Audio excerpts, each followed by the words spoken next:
are you? Sixth year, welcome to the video.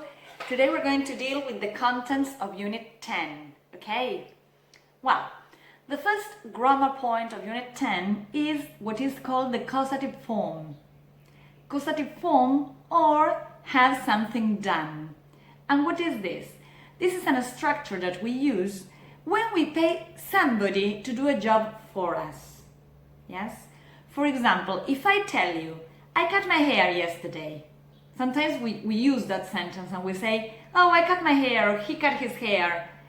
It literally means that I got the scissors and cut my hair. But generally, that is not the case. Generally, I go to the hairdressers and pay somebody to do that for me. So in that case, the correct structure that we should use is the causative form of have. And it is like this. The correct sentence would be, yesterday I had my hair cut. Or yesterday I had my car repaired. Yes? So, the structure is, we use the person who received the service, in this case I, because I am the one who had the hair cut, or I am the one who took the car to the mechanic, so I have or get in the correct form. In this case, I used had because it was in the past. I can say I will have, I am going to have, I have had, I usually have, I am having, in all the tenses that I want to use it, or I can use get. But get is more informal, yes, and it is not used in the present perfect. So for example, I got, I am going to get, I will get, I never get, yes? Then the object we are talking about, my hair, the car, the house, my room, well, the object that received, yes, the service, the repair, or whatever. And finally, the verb in the past participle form. Cut, because it's the same, repaired, written, made, yes, the past participle form. So, for example, as I told you with the car, I can say, I am having my house painted. Yes, in the present continuous. Okay, or my parents are going to have their computer fixed. Yes, so I use that structure in any tense, positive, negative, or questions. Yes, and we can use have or get, but get is more informal and is not used in the present perfect. So I have to say, for example, John has had has had his computer, I said no. John has had his room painted. Yes? So, in those cases, I use this structure. Yes? So when we pay somebody to give us a service.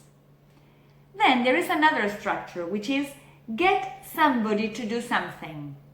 And this is when I ask somebody to do something for us, but we ask it as a favor, or generally it's a friend or relative, and we don't pay them for it. For example, I got my husband to paint the room. So my husband did it and I didn't pay him for that service, yes? Or I got my brother to replace the boiler. Yeah, so he came and did it because he knows how to do it and no payment is involved. Yes? And finally, we can do the things ourselves. Imagine I took the scissors and cut my hair. So in that case, I'm going to say, I cut my hair myself. Yes? Or he repaired the car himself. Or they painted the house themselves. So in that case, I use the action with the reflexive pronoun. Myself, yourself, himself, herself, ourselves, yourselves, themselves. Okay? Well, itself. Yes, you can use it. Right? So that is to express how something is done. If we pay for it, if it's a favor, or if we do it ourselves. Yes? It's not hard, but sometimes it's difficult to put into practice, right? Okay, well, then by doing some exercises, you're going to discover if you find it easy or not. But remember the order. I had my hair cut. Always keep in mind one sentence.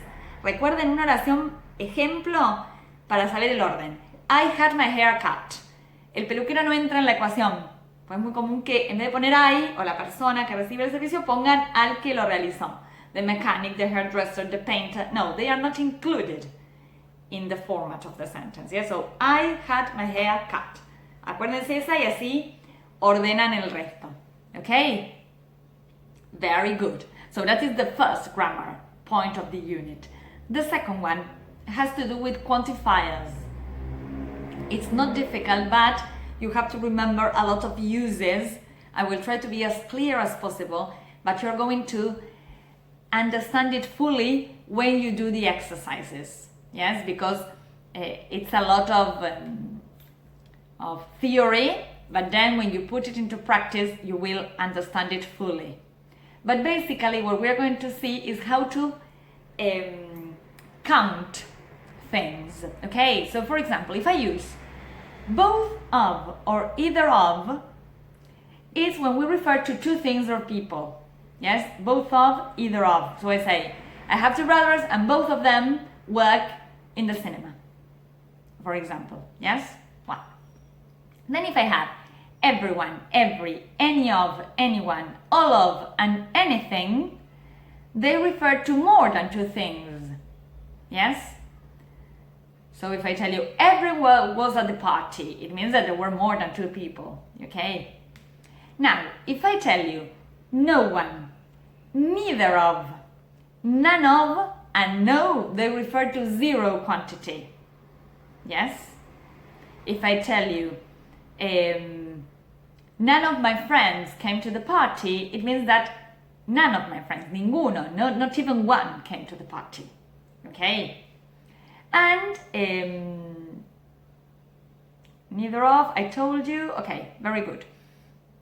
Now, difference in form, how to use it in a sentence. If I have the word every and each, yes, they are followed by singular countable nouns. I tell you I go to work every day. So day, yes, singular. The same with each. Each day was different, singular.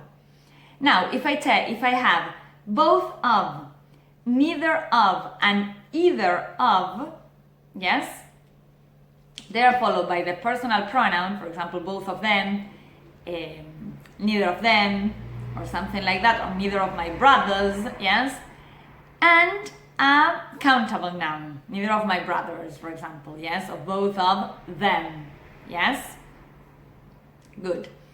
Then, if I have any of, all of, and none of, they are followed by a plural countable noun. None of my friends, yes, plural, okay? For my que significa ninguno, I need the plural form, good. Then, no, you know that the word no, N-O, is followed by a noun, okay? For example, there was no electricity. I need a noun after no, yes? Or no newspapers told the real thing, yes? Good. Everyone, every, no one, each, and anything are followed by singular verbs. So everyone was at the party. Everyone was. Yes? Even though whereas refers to a group of people, we use the singular verb form. Everyone was at the party. Okay? Singular, not were, was. And all of, both of, neither of, either of, and none of are followed by a plural verb form. Yes? For example, all of my friends were at the party. Yes? In that case, I use were. Okay? Well, I told you, it's not difficult, but there are a lot of rules. Well, every and each. What is the difference between every and each? Because they are very similar, yes? If we think of them in Spanish, they are practically the same. So, we use every when we think of the object, of the people, as a group, as a part of a group. For example, every person in the party had a drink in their hands. Yes? I'm thinking of the group of people. Now, if I use each, I think of the people or things separately. Yes? So we gave each guest a drink. Each. A cada uno. One by one. I'm thinking of each guest separately. Yes? And we use every for a large number. Yes? And each for a small number.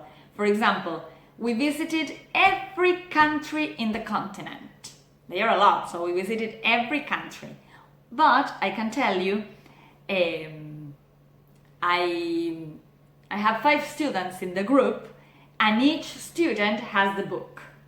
Yes, I'm speaking of a small group of 5 students in this case. Yes? Good. Well, all. When to use all, this is a very typical mistake. All or all of. So, if I say all, I'm thinking of a group in general. For example, all men, no, be careful, I will think it again, si no los alumnos hombres se van a enojar. All men are good at mechanics. Yes? All men, in general. Yes? Now, if I want to speak about a group, I'm going to say, all of my male friends are students. Yes? So I'm speaking of a specific group of men. In this case, my friends. Okay? Well, the last thing, yes, not to complicate you so much. We use either of in positive and negative sentences. Yes, I can tell you. Either of the cities were amazing, or I didn't like either of them. Yes, I didn't like either of them. No gustó ninguna de ellas. Yes, so I'm using it in the negative or in the affirmative. And we use a singular verb. Eso ya lo habíamos dicho. We use a singular verb form. Yes. Let me see if there is something else I have to tell you. Well, no, basically those are the main points of quantifiers. This is not hard. It has to do more with following rules, and surely there are many things that you do unconsciously, yes, without thinking. But well, some of the items maybe need some revision, and well, it's always good to revise. Well, I hope you find it useful. I hope that now you can do your exercises and, well, be good at solving them. Okay? So I will see you in Unit 11. Bye bye!